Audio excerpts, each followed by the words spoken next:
우리의 삶에서 기다림은 어떤 의미일까요? 때로는 간절히 원하던 것들이 손에 잡힐 듯하다가도 멀어지고 기도의 응답이 더디게 느껴질 때 우리는 쉽게 지치고 불안해지곤 합니다.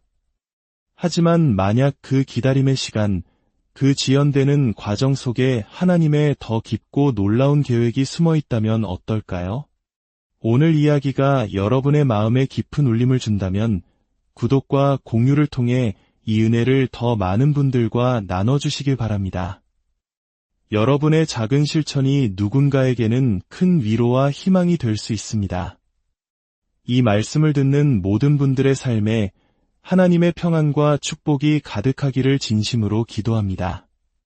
하나님의 일하심이 더디게 느껴지는 이유는 그분께서 결과보다 과정 그 자체에 더 깊은 관심을 가지고 계시기 때문입니다. 사실 하나님께 결과는 너무나 쉬운 일입니다. 이스라엘 백성을 이집트에서 단숨에 꺼내 약속의 땅 가나안에 데려다 놓는 것, 전능하신 하나님께는 눈 깜짝할 사이에 가능한 일입니다. 하지만 그들에게는 그 땅에 머무를 수 있는 성품, 그 축복을 감당할 수 있는 성숙함이 준비되지 않았습니다. 그들을 가나안에 머물게 하는 힘은 바로 광야라는 여정을 통해 만들어지는 것입니다. 우리의 삶도 마찬가지입니다. 우리를 약속의 성취로 이끌고 그 부요함을 누리게 하는 것은 바로 여정이며 과정입니다. 성경을 함께 펼쳐보겠습니다. 출애굽기 32장입니다. 그리고 사무엘상 13장에도 표시를 해두시면 좋겠습니다. 우리는 오늘 지연이라는 주제를 통해 하나님의 깊은 뜻을 함께 탐구해보고자 합니다. 어떤 분이 여러분에게 이렇게 제안한다고 상상해 보십시오. 오늘 당장 100만 원을 받으시겠습니까? 아니면 30일 후에 200만 원을 받으시겠습니까? 아마 우리 대부분은 한 달을 기다려 200만 원을 택할 것입니다. 왜냐하면 우리는 기다림의 가치, 지연됨으로써 얻게 되는 더 큰 이익을 이해하기 때문입니다. 하나님의 나라에서 지연은 단순히 더 큰 보상을 위한 시간만은 아닙니다. 그보다 훨씬 더 중요한 의미를 가집니다. 주님께서는 때때로 의도적으로 어떤 일들을 지연시키십니다. 그 이유는 바로 우리 자신조차 모르고 있던 우리 마음속 깊은 곳에 무엇이 있는지를 우리 스스로 보게 하시기 위함입니다. 하나님은 이미 알고 계시지만 우리가 깨닫지 못하는 우리의 진짜 모습을 드러내기 위함입니다. 출애굽기 32장 1절을 보겠습니다. 백성이 모세가 산에서 내려옴이 더딤을 보고 모여 백성이 아론에게 이르러 말하되 일어나라 우리를 위하여 우리를 인도할 신을 만들라. 이 모세 곧 우리를 애굽 땅에서 인도하여 낸 사람은 어찌 되었는지 알지 못함이니라. 모세가 하나님의 말씀을 받기 위해 시내산에 올라간 지 시간이 흘렀습니다. 백성들은 불안해지기 시작했습니다. 그들의 지도자가 보이지 않자 그들은 곧바로 아론에게 달려가 눈에 보이는 신, 자신들을 이끌어 줄 우상을 만들어 달라고 요구합니다. 아론은 그들의 요구에 굴복하여 금 귀고리를 모아 녹여 송아지 형상을 만듭니다. 그러자 백성들은 외칩니다. 이스라엘아, 이는 너희를 애굽 땅에서 인도하여 낸 너희의 신이로다. 불과 얼마 전까지 모세가 우리를 이집트에서 인도해냈다고 말했던 그들의 입에서 방금 자신들의 손으로 만든 금송아지가 자신들을 구원한 신이라는 어처구니 없는 선언이 나온 것입니다. 우상 숭배는 이처럼 어리석습니다. 하지만 신약 성경의 기준으로 볼 때 우리도 이 죄에서 자유롭지 못합니다. 신약에서 우상 숭배는 곧 탐심이라고 불립니다. 하나님보다 다른 무언가를 더 원하고 의지하는 마음, 그것이 바로 현대의 금송아지입니다. 하나님께서는 이 모든 상황을 보시고 진노하셨습니다. 모세에게 내가 애굽에서 인도하여 낸 내 백성이 부패하였도다 라고 말씀하십니다. 여기서 재미있는 대화가 오고 갑니다. 하나님은 내 백성이라고 하시고 모세는 하나님께 기도하며 이들은 제 백성이 아니라 주님의 백성입니다. 제가 아니라 주님께서 이들을 인도해 내셨습니다라고 간청합니다.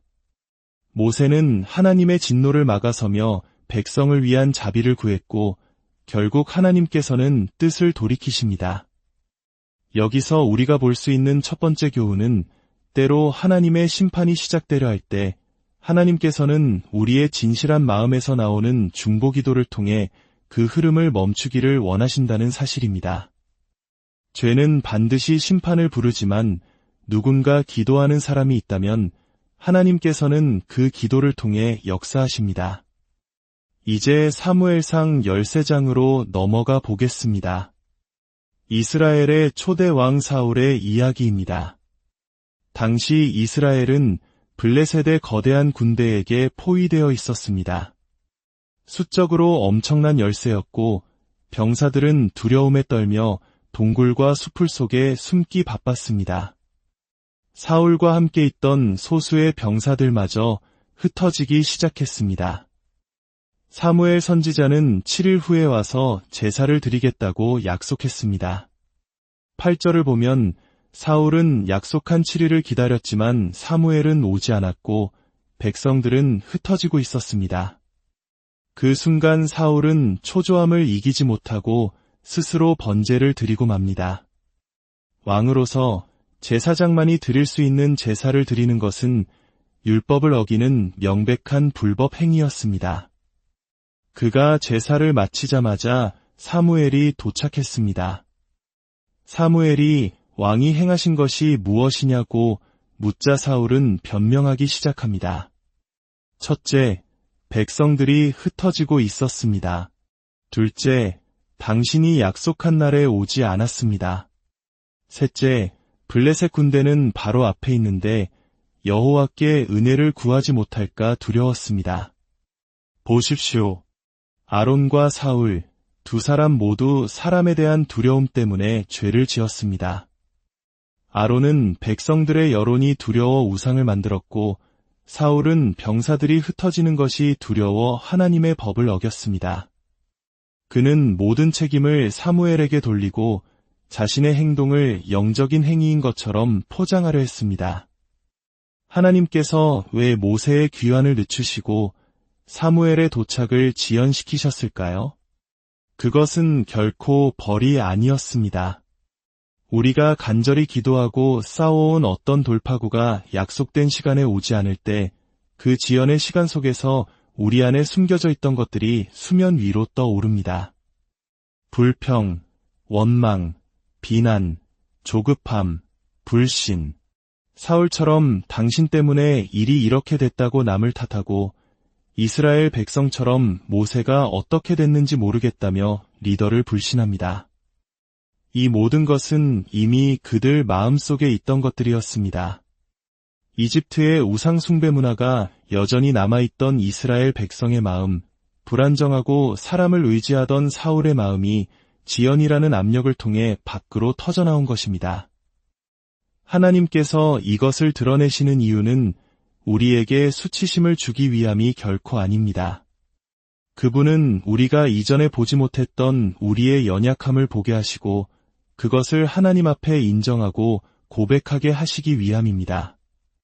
우리가 하나님, 제 안에 이런 연약함이 있었군요라고 동의하며 고백할 때 우리는 그것을 버릴 수 있는 은혜를 얻게 됩니다. 하나님은 그 자비하심으로 지연을 허락하사 우리가 더 단단한 믿음의 기초 위에 설 수 있도록 도우십니다. 하지만 우리가 계속해서 남을 탓하고 책임을 회피한다면 어떻게 될까요? 우리는 하나님의 지연에 우리 자신의 지연을 더하게 되는 것입니다. 우리는 하나님의 과정을 앞당길 수는 없지만 우리 자신의 불순종으로 그 과정을 더디게 만들 수는 있습니다. 이제 우리가 가장 주목해야 할 다윗의 이야기로 가보겠습니다. 사무엘상 24장입니다. 다윗은 사무엘로부터 이스라엘의 다음 왕이 될 것이라는 예언과 함께 기름 부음을 받았습니다. 하지만 그가 실제로 왕이 되기까지는 약 13년이라는 기나긴 시간이 걸렸습니다. 그 13년 동안 다윗은 왕의 삶이 아닌 도망자의 삶을 살았습니다. 사울 왕의 질투와 분노를 피해 광야와 동굴을 떠돌아야 했습니다. 악신에 들린 미친 사람에게 쫓기는 그 세월이 그의 인격을 어떻게 빚어냈을까요? 그는 아마 자신이 왕이라는 사실을 단 한순간도 느끼지 못했을 것입니다. 그러던 어느 날 다윗과 그의 사람들이 동굴 깊은 곳에 숨어 있을 때 사울 왕이 용변을 보기 위해 그 동굴로 들어왔습니다. 완벽한 기회였습니다. 다윗의 부하들이 속삭입니다. 보소서, 여호와께서 당신에게 이르시기를 내가 원수를 내 손에 넘기리니 내 생각에 좋은 대로 그에게 행하라 하시더니 오늘이 그날이니이다. 그들은 예언의 말씀을 인용하며 지금이 바로 하나님이 주신 기회라고 말합니다. 다윗은 조용히 일어나 사울의 겉옷 자락만 가만히 베었습니다. 그러나 그 작은 행동 후에 성경은 다윗의 마음이 찔렸다고 기록합니다. 그는 부하들에게 말합니다. 내가 손을 들어 여호와의 기름 부음을 받은 내 주를 치는 것은 여호와께서 금하시는 것이니 그는 여호와의 기름 부음을 받은 자가 됨이니라. 이것이 바로 지연 속에서 겪는 가장 큰 유혹입니다. 내 손에, 내 능력 안에 하나님의 약속을 내 힘으로 이룰 수 있는 기회가 주어졌을 때 우리는 어떤 선택을 할까요? 제게 피아노 한 대가 있습니다. 이 피아노는 저에게 하나님의 신실하심을 보여주는 간증입니다. 새 집으로 이사했을 때 제게는 피아노가 없었습니다. 저는 피아노를 원했고 제 능력으로 당장이라도 살 수 있었습니다. 하지만 저는 기다리기로 선택했습니다. 하나님의 방법으로 그분의 공급하심을 통해 피아노를 얻는 과정을 겪기로 했습니다. 오랜 기다림 끝에 제게 온 이 피아노는 단순한 악기가 아닙니다. 그것을 볼 때마다 저는 하나님의 신실하심과 약속, 그리고 그분의 공급 능력을 기억합니다. 그것은 제 삶에 새겨진 예수님과의 동행의 한 조각입니다. 다윗은 자신의 운명, 자신에게 주어진 예언을 자신의 손으로 육적인 방법으로 성취할 수 있었습니다. 하지만 그는 그렇게 하지 않았습니다. 그는 하나님의 과정을 신뢰했습니다. 비록 그 과정이 고통스럽고 더딜지라도 말입니다.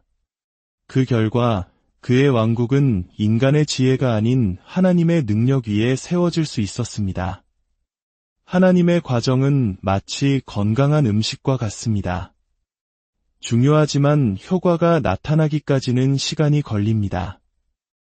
때로는 우리는 즉각적인 효과를 보는 약을 더 선호할지도 모릅니다. 하지만 근본적인 건강은 꾸준하고 건강한 음식을 통해 만들어집니다. 하나님은 결과에 관심이 없으신 것이 아닙니다. 다만 그분은 우리가 그 결과를 감당할 만한 사람으로 만들어지는 과정을 훨씬 더 소중히 여기십니다. 어쩌면 이는 우리 한국인들에게 더욱 익숙한 개념일지도 모릅니다. 전쟁의 폐허 속에서 오직 인내와 성실함으로 오늘날의 번영을 일구어낸 우리 부모님 세대의 삶처럼 말입니다.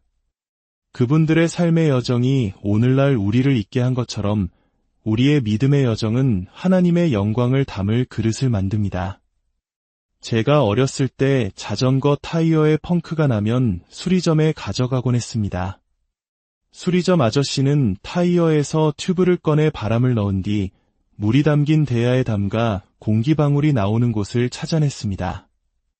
그것이 바로 구멍 난 곳이죠. 구멍을 찾으면 바로 때우고 끝나는 것이 아니었습니다. 구멍을 때운 뒤 다시 바람을 가득 넣어 물속에 집어넣어 보셨습니다. 두 번째 압력을 가하는 이유는 구멍을 찾기 위함이 아니라 수리가 잘 되었는지를 확인하기 위함이었습니다. 하나님께서는 우리를 압력 아래 두십니다. 첫 번째 압력은 우리 안의 연약함, 죄의 구멍을 드러내기 위함입니다. 그래서 우리가 그것을 인지하고 고백하고 하나님의 은혜로 고침받게 하십니다.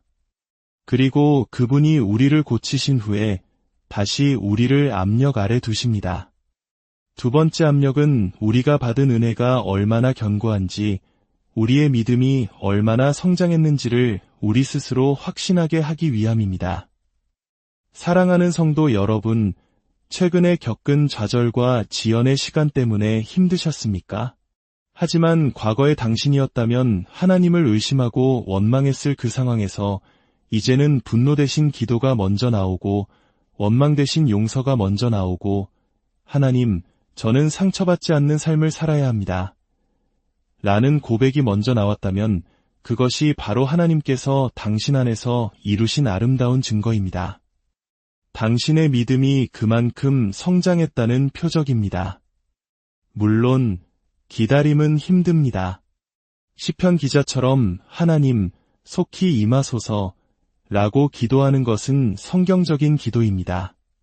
그렇게 기도해도 괜찮습니다. 하지만 그 기도와 함께 우리는 하나님의 과정을 신뢰하는 법을 배워야 합니다. 지연은 우리 안에 무엇이 있는지를 드러냅니다. 때로는 추한 것이 드러나기도 하지만 다윗의 경우처럼 금보다 더 귀한 진실함과 믿음이 드러나기도 합니다. 아버지 하나님, 이 시간 기도합니다. 우리에게 과정의 아름다움을 볼 수 있는 눈을 허락하여 주시옵소서. 모든 상황 속에서 당신의 주권과 선하심을 믿음으로 앞서 감사할 수 있는 은혜를 주시옵소서. 모든 것을 합력하여 선을 이루시는 주님을 찬양합니다. 어떤 어려움 속에서도 신실하신 주님, 참되신 주님을 의지합니다. 지연의 시간을 통과하며 더욱 단단해지고 정결해져서 마침내 주님의 영광을 온전히 담아내는 우리 모두가 되게 하여 주시옵소서. 우리 주 예수 그리스도의 이름으로 기도합니다.